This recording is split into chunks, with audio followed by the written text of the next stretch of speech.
We are starting to get a much clearer picture of the evidence the Justice Department is collecting on Donald Trump, literally.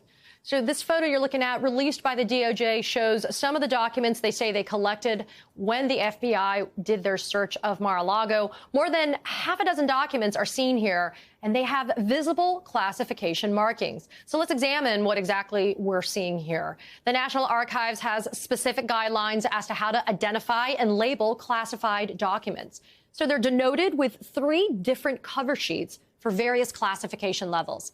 It ranges from a blue-colored sheet that says confidential, a red-colored one marked secret, and then finally an orange-colored one called top secret. According to the affidavit, we know that investigators retrieved 67 documents marked as confidential, 92 marked as secret, and 25 marked with the highest classification as top secret. Now let's go back to that photograph. We can see several top secret and secret documents. And there's another marking next to them, SCI. The U.S. intelligence community refers to those documents as sensitive, compartmented information. That's information that's, quote, derived from intelligence sources, methods, or analytical processes, handled by those with a very specific security clearance, which is determined by the Director of Central Intelligence. So if these documents were to get into the wrong hands, what's the risk to our national security? As Politico reported back in 2017, former Secret Service and intelligence officials called Mar-a-Lago a security nightmare. Since guests could enter the resort without a background check, guests go through security checkpoints, but they need only to produce a photo ID. Guests don't even have to give their names or other identifying information when they enter through Mar-a-Lago's main wrought iron gated door. The Director of National Intelligence, Avril Haines, has confirmed to lawmakers that intel officials are on the case. They will be assessing, quote, the potential risk to national security that would result from the disclosure of the relevant documents. So the question from the beginning of this investigation still remains, why? Why would Donald Trump allegedly take classified documents to Mar-a-Lago after leaving office? And why would he allegedly resist returning those documents over and over again? Joining me now is Peter Strzok. He's a former counterintelligence agent for the FBI. Peter, you want to talk about wheelhouses? This is yours. I want to get your take as a former FBI agent. When you saw this exhibit to the DOJ's filing the other night, what stood out to you immediately? I'm assuming at a minimum, some alarm bells would have gone off. For sure, Katie. One of the most interesting things were the cover sheets were actually there. I mean, some of the argument that Trump has made, that his attorneys have made, are that, well, we searched, there was apparently a sworn statement from one of his attorneys saying that they did a thorough search of the boxes and didn't find anything. But the biggest point is these cover sheets, the ones that you just talked about, I mean, they're obvious. They're brightly colored. The word secret or top secret are there in like 42-point font. It is impossible if you were doing a search to see something like that and not immediately understand that you're looking at classified information. This isn't the sort of thing where a document in the middle or a page in the middle of a document is ripped out and shoved into a binder somewhere that somebody might try and say, oh, hey, I looked and I didn't see it. But the fact of the matter is we have somebody, whether that's Christina Bobb or a different attorney, who certified that they didn't find anything.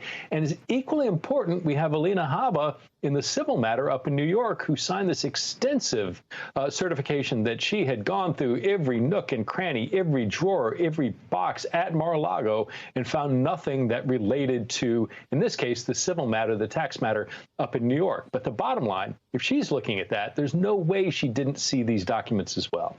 So, Peter, you mentioned Alina Habba. I want to play what Alina Habba, one of Trump's attorneys, had to say about those classification markings, and she literally just said it today. Take a listen.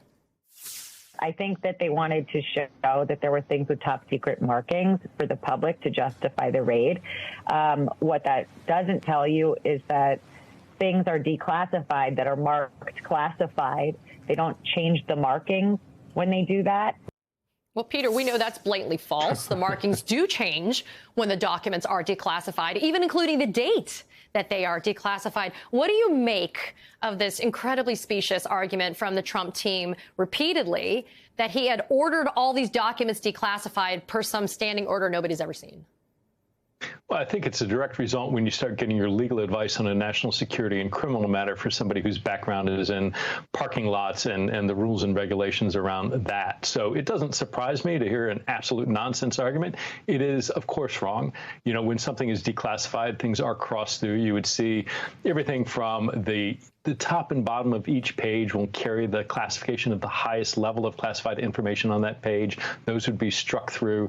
The individual paragraphs will have little notes at the beginning of each paragraph speaking to the level of classification.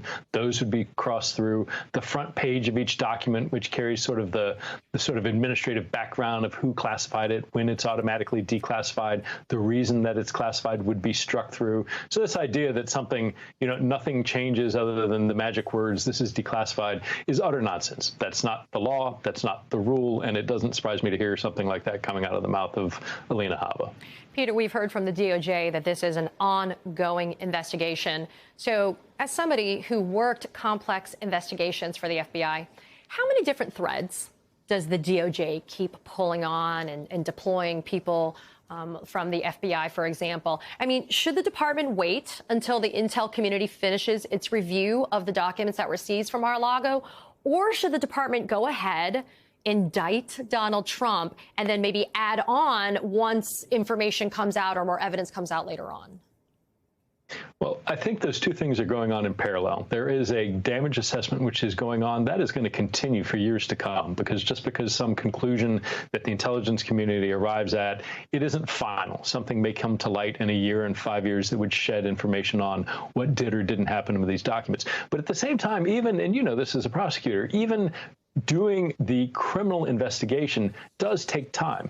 People have to figure out, you know, who else was involved in handling these documents? Did they have legitimate access? Was there some groundskeeper who had access to the room that he's seen on the CCTV footage going in there? Nobody knows who he is, you know, and digging into his background, it turns out that he, you know, he has links to the Cuban intelligence service.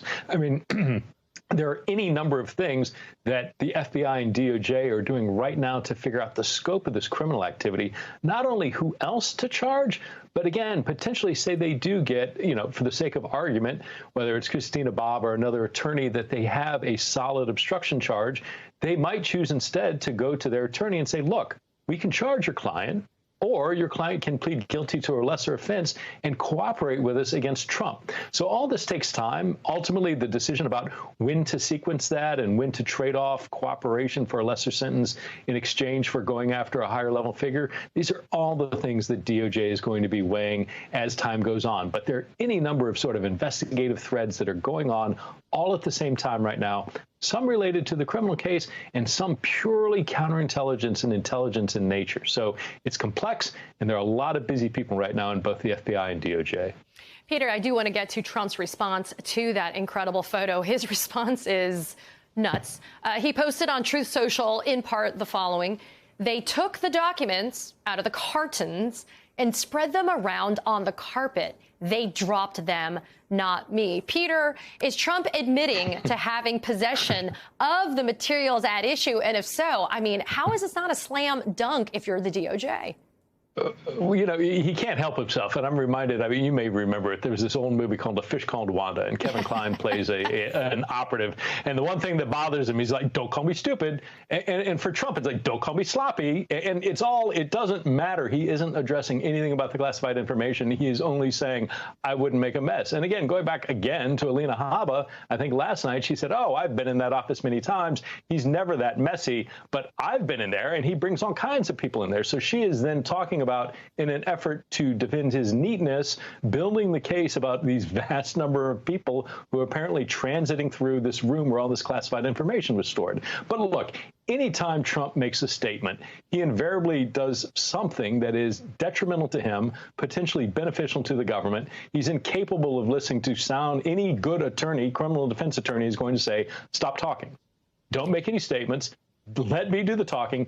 He is not, has never, and as far as I'm concerned, probably never will be able to follow that very sound advice that he is in real criminal peril right now and that he should be following. You know, Peter, I got to let you go, but I have to say, before I started this segment with you, Trump said something to the effect of the DOJ was looking for Hillary Clinton's emails. At Mar-a-Lago. I have to laugh because it's just so absurd. He's actually doing the rounds of these random TV shows I've never even heard of. He's talking like that.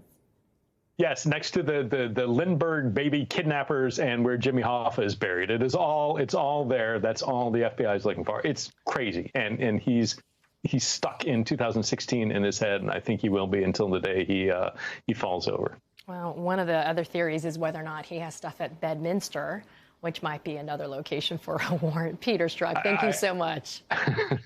You're welcome. Thanks, Katie.